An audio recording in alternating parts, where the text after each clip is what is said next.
I stood completely still, my hands frozen, mind racing. The kitchen air was thick with turmeric, garam masala, and the scent of sweet, sweet victory. My brother-in-law, Ravi, stared at the spice rack, eyes wide, terrified. He couldn't believe what he was seeing.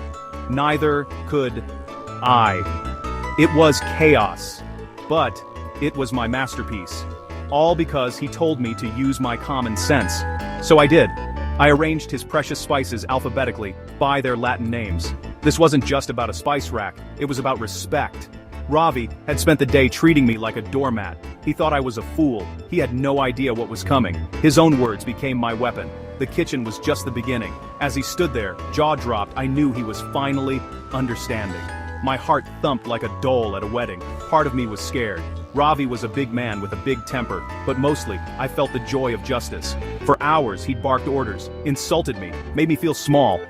Now, his perfect kitchen looked like it had been hit by a cyclone, a very organized cyclone. He pointed a trembling finger at the sugar jar I'd placed in the freezer. "Why?" he whispered. I just smiled. "Common sense, Ravi," I said. "Just common sense." The day started so differently. The day started so differently. The day started so differently. My wife, Priya, begged me to help her brother paint his new flat. "It'll be a good bonding experience," she said. The only thing I bonded with was a paint roller and a growing sense of rage. From the moment I entered his fancy Bandra apartment, Ravi was in commander mode. No hello, no water, just, start there, don't make a mess. I'm an accountant, not a painter, but family is family, my first mistake apparently. "Not like that, you idiot," he snapped, grabbing the brush. For the next hour, everything I did was wrong. He hovered, arms crossed, scowling, correcting every move. Lunchtime.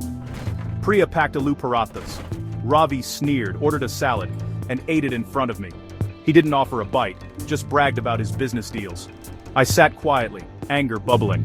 The humiliation continued. He knocked over my water, called me, "Hey you," made me climb a rickety ladder, laughed when I wobbled. "Don't break my Italian tiles," he joked, eyes cold. I'm a calm man, but everyone has a breaking point. I could feel the storm building behind my polite smiles. He had no idea who he was dealing with, not yet, but he would. Very soon. The final straw came at 4. I was tired, aching, cleaning brushes in the kitchen sink. Ravi stormed in, furious over a single drop of paint on his chrome tap. "Can't you do one thing right? Is your brain so empty?" he yelled. The words hit like stones. I didn't shout back. I just looked at him. Calm. That made him angrier. He threw up his hands. "Just, for once, use your common sense. Act like you live here." He stormed out, slamming the door. Alone in the silence, a slow smile spread across my face.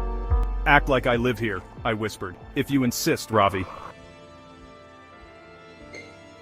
The first rule of any home, everything in its place. Ravi loved order. His kitchen was a temple of organization, so I helped him improve it. Cutlery first, forks, spoons, knives, all mixed together. Not anymore. I separated them into jars. Big spoons, small spoons, forks, knives, lined up on the dining table for easy access.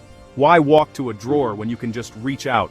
Next, pots and pans, stacked in a low cabinet, inefficient. I built a shiny tower of pans on top of the fridge. Eye level, no more bending. The mugs hanging under the cabinet looked messy. I took them down, replaced them with his elegant dinner plates, lined up along the counter like decorations. The mugs went into the now empty plate cabinet.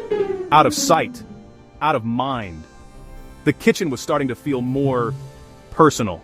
I was using my common sense just like he asked. I was being helpful. The place looked transformed. It was art. My art. A monument to efficiency. The kitchen was no longer his. It was mine.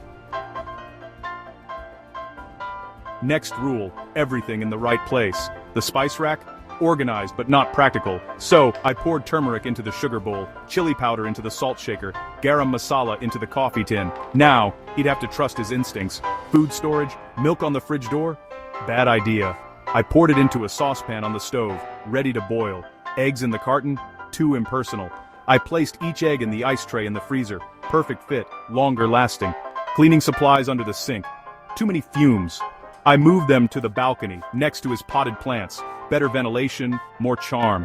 Small appliances cluttering the counter. I arranged them neatly on the floor, under the cabinets. The counters were gloriously empty, except for the line of dinner plates. The kitchen felt spacious, open, and full of common sense. Every decision was logical, if you lived here. I stood back, admiring my work. Ravi wanted me to act like I lived here, so I did.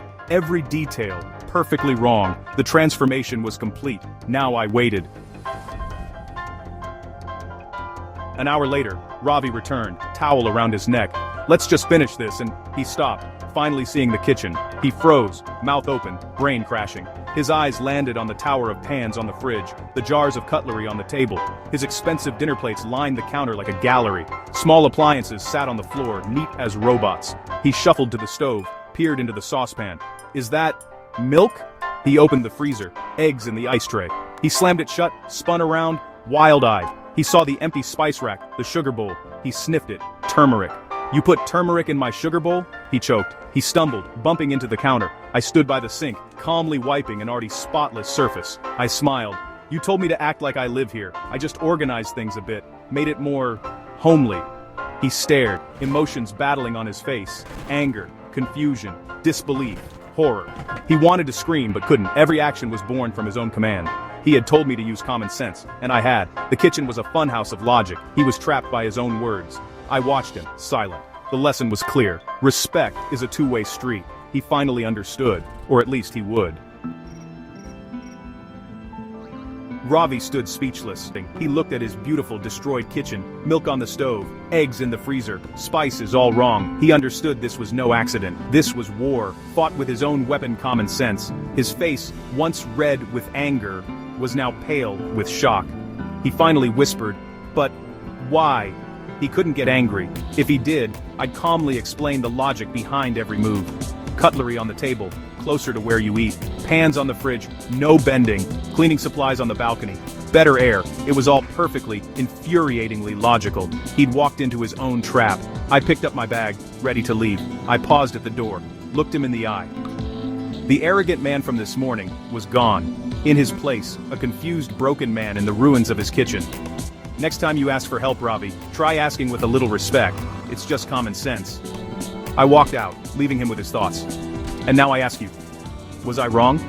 Or did he get exactly what he deserved? What would you have done?